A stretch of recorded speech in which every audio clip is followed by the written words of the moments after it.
لسكيتيوي أن نتغلب على سلام. مؤشر يعتبر ولا ما لخص؟ لا ما لخص، لا ما لخص. اول شيء الادوات تختلف، اذا ما اعرف اذا كانت بالانديه. كم مره تلاقوا بعد؟ ها؟ كم مره تلاقوا؟ اي كم مره تلاقوا؟ ما مساله هاي بس 7 مرات. علمك هذا مايد بس كمعلومه حق مايد 7 مرات تلاقوا. ما اشوفها يعني. فاز 4 جمال وتعادلوا 3. هذا في المغرب حاجه قويه، هذا في الانديه المغربيه يعني. هذا الامور النفسيات والاشياء والعقده، لما يقول لك دحين مثلا انت تكون اقوى فريق بس فريق ثاني ممكن اقل منك بكثير بس يفوز عليك، هذا عقده يعني. هذا لكن يعني هسه احنا كنا اخر سنتين نخسر ويا البحرين، غلبناهم في البطوله. فريق لاول مره في لاعبين يلعبون بالمنتخب الوطني، اجينا قدمنا مستوى وكنا سبب بانهيار يعني منتخب البحرين داخل المباراه. انا اشوفها يعني مجرد ارقام مجرد. طيب كل مباراه تختلف عن اخرى يعني. حد بيعقع عن موضوع المدربين؟ لكن انا خالد اريد احكي على المدربين اكيد، واريد احكي على المباراه غدا، لانه انا ما اعتقد انه راح تكون مباراه مفتوحه. يعني المنتخب المغربي ما راح يفتح الملعب، وكذلك المنتخب الاردني ما راح يفتح. بس هدف واحد راح يخرب كلامك. ها؟ هدف واحد يخربط كلامك. ولهذا السبب اقول لك انه المباراه ما راح تكون مفتوحه. شوف ابو جاسم، احنا حكينا عن المغرب، احكي على الاردن. انا ما اعتقد الاردن راح يخطأ نفس الخطأ اللي خطأ بال 23 نهائي كاس اسيا. انه في هذه المباراه تجرأ على المنتخب القطري وفتح ملعبه، خسر، وكان لاول مره يصعد في نهائي كاس اسيا. هاي لثاني مره. صحح الخطأ مالته، تأهل الى كاس عالم ومستوى طيب وتأهل في كاس عالم. هذه المره صعد مباراه النهائي، ما اعتقد راح يفرط بها. في تجارب، هذه التجارب اللاعبين استفادوا من عندها.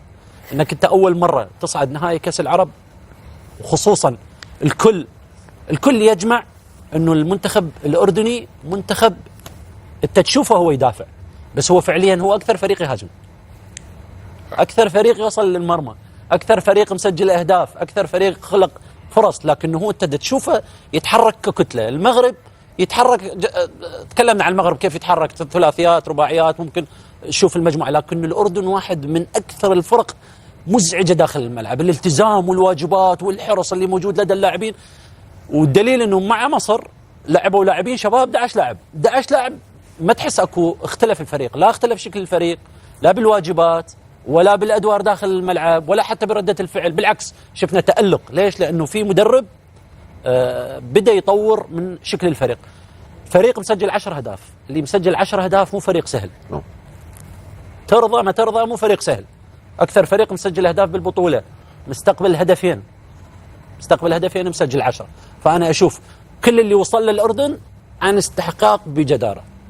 طيب بكره في 2 من اللعيبه طبيعي انه بيكونون تحت المجهر، وجماهيرهم تنتظرهم بفارق الصبر.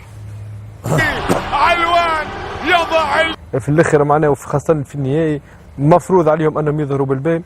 نتصور يعني يمكن ما احكيش برشا على المقابله ممكن باش نمشي في الكلمه نتاع اكرم. مقابله مش باش تكون مفتوحه بتاتا، باش تكون مسكره، اللهم يكون هدف عشان تتحل شويه اللعب. ولكن خاطر الزوز منتخبات عندهم يعني منظومه دفاعيه قويه، وزوز منتخبات، وخاصه انه منتخب الاردن قوته يعني يلعب بشكل دفاعي ويستنى ايش معنى يستنى؟ يعني منتخب صبور، يستنى اقل هفوه يسجل لك هدف، اقل هفوه يقعد يستنى في هفوه نتاع المنافس بيسجل الاهداف. منتخب المغربي يمتاز بتغيير يعني السرعه من الحاله الدفاعيه للحاله الهجوميه باقل لمسات يعني ممكنه. كيف قوي برشا في الكرات الثابته، يعني غدوه النهائي باش تلعب على جزئيات بسيطه، على جزئيات ممكن تكون يعني في كرة ثابتة، جزئية يعني باش تكون بسيطة غدوة في النهائي إن شاء الله. نفتح معكم الملف الإماراتي السعودي على الثالث والرابع. طيب أحمد سعيد، هذه مباراة طبعا تعرف المركز الثالث الحين صار له شوي صعب في كرة القدم الحديثة، يعني في بطولة تشارك، لكن اليوم في عندك مكافآت، وفي عندك مثلا طموحات كثيره في المستقبل انك تسعى اليها. انا بالنسبه لي صراحه كمشجع اماراتي او شارع اماراتي بالعكس انا المفروض اقاتل على هالمركز، لان المنتخب عندي انا في تجدد، منتخب سوى ادى بشكل جيد في هذه البطوله، ظهر بشكل زين. يعني احنا في رضا حقيقه، في رضا على المنتخب في الفتره هاي، وان شاء الله تكون هاي المباريات يعني تكمله للقادم في المستقبل. المفروض ان اللعيبه بكره يقاتلون على هالمركز، المفروض يلعبون بجديه.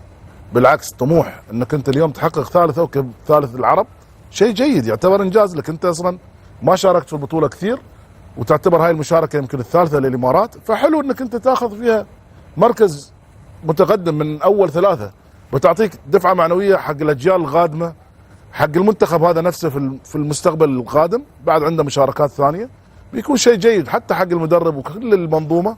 اتصور مباراه مهمه، يا ريت ان احنا نحققها، واتمنى ان شاء الله بكره نفوز على الشقيق السعودي.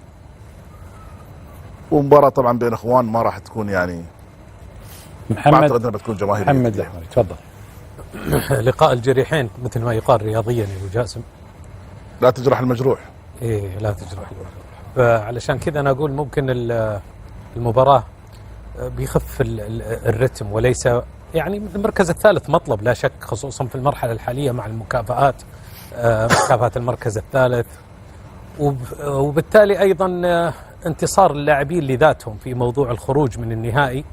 انا اعتقد انه تحدي ايضا للاعبين، على الاقل من الجانب السعودي. اتحدث الجانب السعودي يجب انهم يكملون المسيره اللي تحدثنا عليها ابو جاسم، اللي هي الخطه والمنهجيه نعم. لكاس العالم، ويستفاد من كل مباراه في هذه البطوله، حتى وان كان الطموح البطوله وتحقيق البطوله، ولكن هذا لا يثني انهم يستمرون على هذه المنهجيه واعطاء اللاعبين البدلاء فرصه، او حتى يلعبون باللاعبين الاساسيين. الاهم انه المرحله القادمه تتطلب جهد ومباريات ودقائق لعب اكثر حتى يستعيد المنتخب ان شاء الله قوته. واتوقع ان شاء الله ان المباراه بتكون يعني حماسيه بين الطرفين. المنتخب الاماراتي حريص على المركز الثالث، وبالتالي ايضا مثل ما قلنا اللاعبين المنتخب السعودي ايضا حريصين على تحقيق المركز الثالث. بالتوفيق. طيب يلا يا شباب،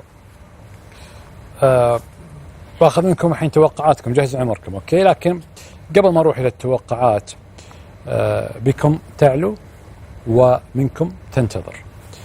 مبادرة من الشيخ أحمد بن حمد بن ناصر بن جاسم آل ثاني بتوزيع الكرة التذكارية لكأس العرب 2025 على الجماهير في مدينة الدوحة القديم.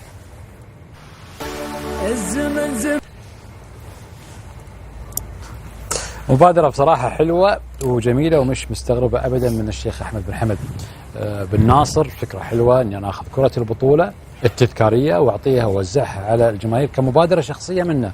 وهذه المبادرة مش غريبة على أهل قطر أبدا، لأنا متأكد في مبادرات كثير قاعد تصير، لكن أنا الحمد لله قدرت أحصل على هذه المبادرة، وأشكر كل من كانت له مبادرة. في النهاية شفت هذه المبادرة الجميلة رسم ابتسامة في وجه كل واحد جالس، سواء الأردني ولا السعودي ولا العماني ولا الكويتي، كل الجنسيات اللي خذوا من الكرة ابتسموا. فنتكلم على كبار ونتكلم على صغار، وما هي هذا الشيء إلا شيء مترسخ عندنا احنا يا أهل قطر، إن احنا نكون عندنا الضيافة بالشكل بكل أنواعها، بس لا أكثر ولا أقل. وهذه يعني حركة بصراحة جدا جميلة يشكر عليها الشيخ أحمد بن حمد بن ناصر. ألف ألف شكر. قبل تتوقعون شباب، بعطيكم توقعاتكم، بذكركم فيها عشان تحرصون على توقعات بكرة، تمام؟